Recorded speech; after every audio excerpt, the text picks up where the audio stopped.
Okay, welcome. Today I wanted to offer a few reflections about boarding school syndrome and anger. Okay, enjoy. Okay, so last week I recorded a video about anger, and in particular about some tools, practices that I found really powerful for dealing with anger. Today I wanted to talk a bit about the link with boarding school, seeing as that's a lot of the work that I do with clients, and I'm just putting the final touches to my second book about boarding school syndrome, about learning to heal from that.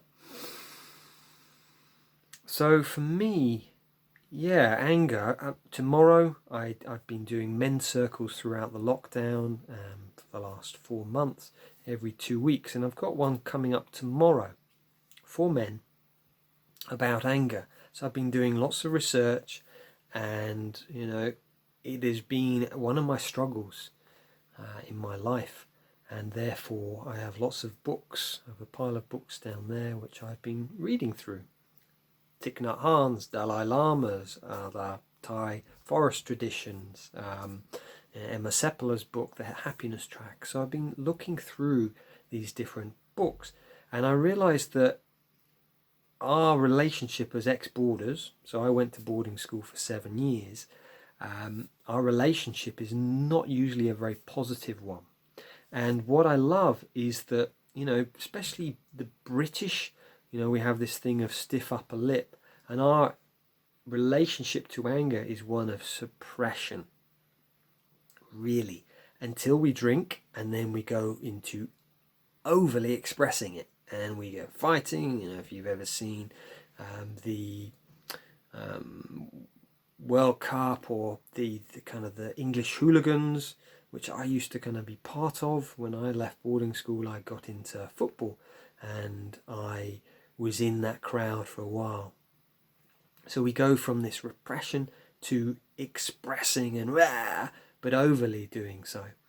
And what the Buddhist way is about finding the middle way. And that's what I'd like to speak about a little bit today. So starting off at boarding school, for me at boarding school, anger, any form of emotion really, was, suppressed. If we really struggled and we couldn't hold on to our anger, what happened? Certainly in my case, I don't know about your school, but in my school, you were taunted. So they got you to get into that space. So it's psycho. So they wanted you to get into that space, and then they would kind of laugh at you. They'd all crowd round you, and they would, the dormitory, the school, would kind of keep taunting you, because the teachers, well, they're not around most of the time. I mean, we had one housemaster for 50 to 60 boys. Therefore, they wouldn't wouldn't be able to police this. Sometimes the teacher would be there, but often, it was like, right, we're going to get you to rise, and we're going to keep taunting you until you learn to self-regulate. And this is what, for me, we learned at boarding school, is we learned to self-regulate. We learned to totally suppress, all of our emotions, and especially anger. We were really shamed, as this, everyone laughing at you, psycho, you're the psycho.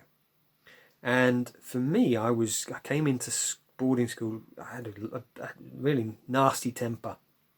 And fortunately, I didn't kind of go into my rage in front of a big group of people. I did it with someone who was taunting me, and I ended up hitting him with a table tennis bat, and there was blood coming down his face. And at that moment, I was like, oh my God, I've really got to get a hold of this. Whoa. Fortunately, the guy who I hit did not go and tell the teacher. Otherwise, I feel I probably would have been suspended.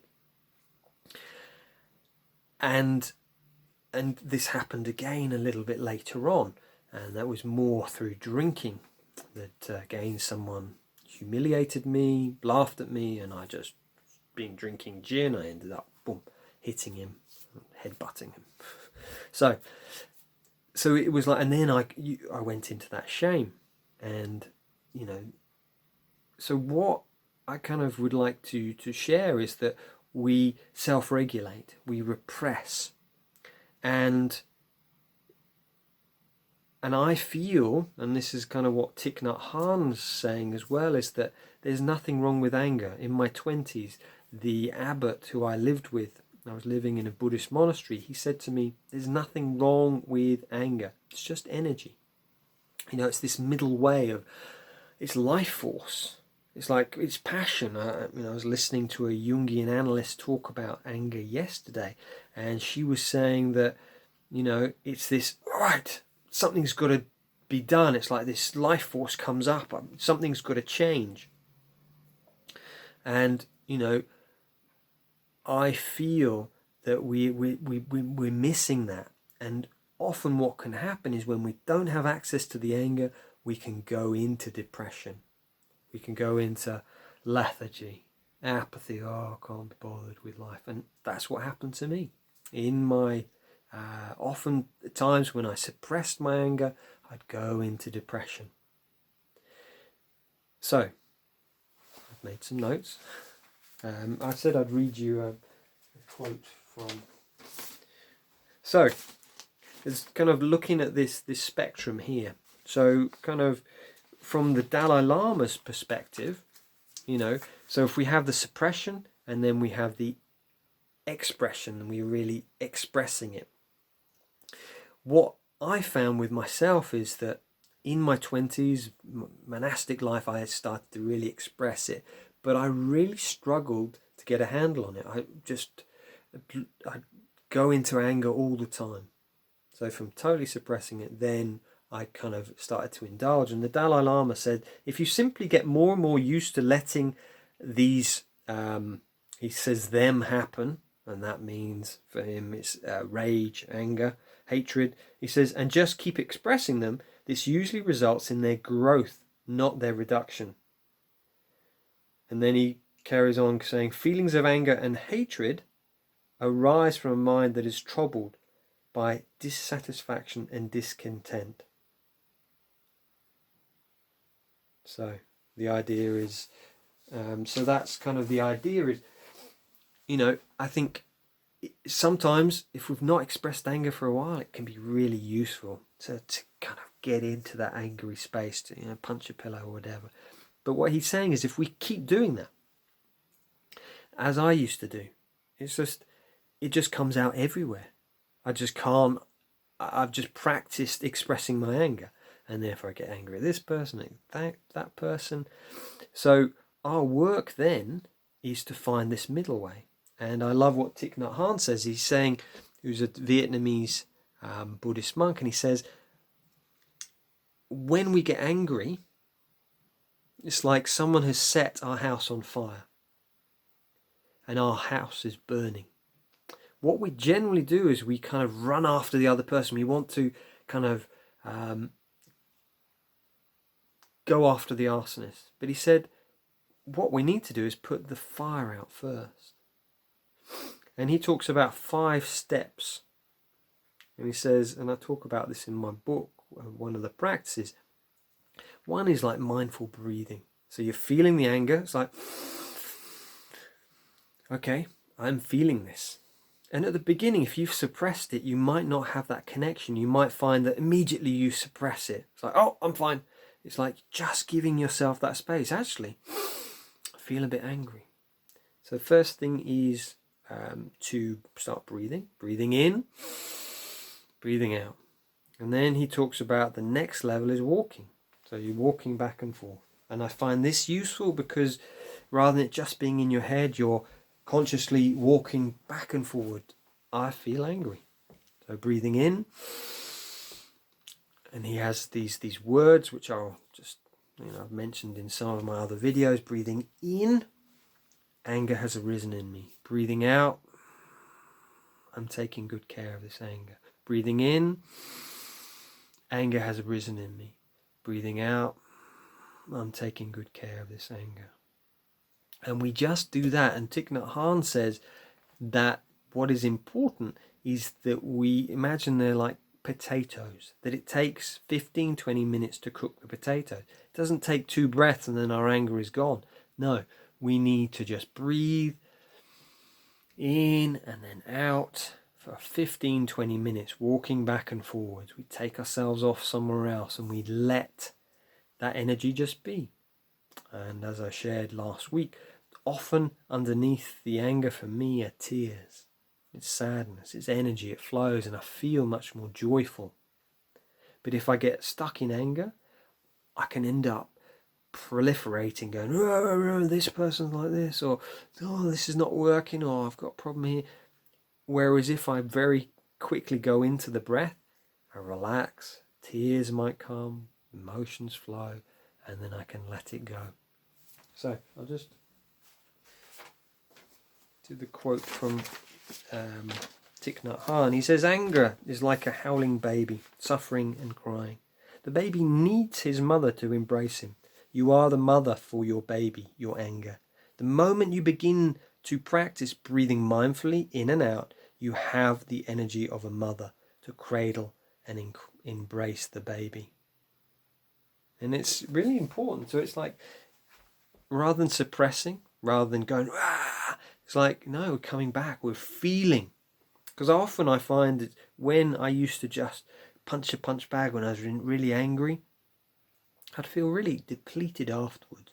Whereas if we come into the middle way, we breathe, feel this energy, feel this life force, it's like, oh, I feel really energized afterwards. I feel full of vigor, alive. And I'm sure there's another quote in here from Thich Nhat Hanh. Where does he say? Yeah, he says, embrace your anger with a lot of tenderness. Your anger is not your enemy. Your anger is your baby. It is like your stomach or lungs. Every time you have trouble in your stomach or lungs, you don't think of throwing them away. You accept your anger because you can transform it into positive energy.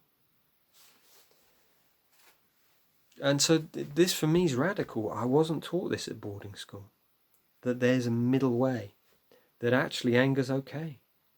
To feel passionate, it's okay. But what this practice is bringing that mindfulness. And walking's really important. If you're just in your head, then it can be easy to start thinking of other things. But it's to breathe, come back to the physical sensations. What is my body feeling now? It's like, oh my God, maybe it's the current state of the world. Maybe it's something your partner's done, and it's like, okay, what do I feel? Okay, I've got stuff coming up at the moment. So breathing in, I'm struggling. Breathing out, I'm taking good care of this feeling. And what happens is it starts to shift. So let me have a look at my notes. I think that's more or less it. So yeah, if you find that you have anger, or you find that you don't have access to your anger, you'll just notice some things might be, and the more you practice doing the middle way, say for example you're driving and someone cuts you up, the more you're able to go, okay, this is what I feel angry. It's not suppressing as we did, letting it build, and then we explode, letting it build, and then we explode. It's like, oh no, okay, someone's cut me up. Breathing in. So this is what it feels like. Breathing out. I'm taking good care of this. Breathing in. And the more you practice that, when things come up, it doesn't overwhelm you and you explode. Or, you just suppress it more and more and more.